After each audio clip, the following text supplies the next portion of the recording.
এই যে পাইপ টাইপগুলো খোলা হয়েছিল, তো আজকে এই পাইপ টাইপগুলো লাগানো হচ্ছে, বাড়িতে কাজ হচ্ছে। পুরো পেছনে যত পাইপ ছিল সব খোলা হয়েছিল ওদের ওই চেম্বারটা ভাঙার কারণে। রান্নাঘরের আরও আশেপাশের অনেক পাইপ নষ্ট হয়েছে।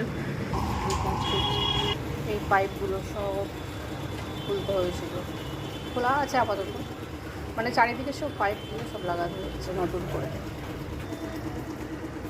এগুলো সব কেনা হয়েছে নতুন করে।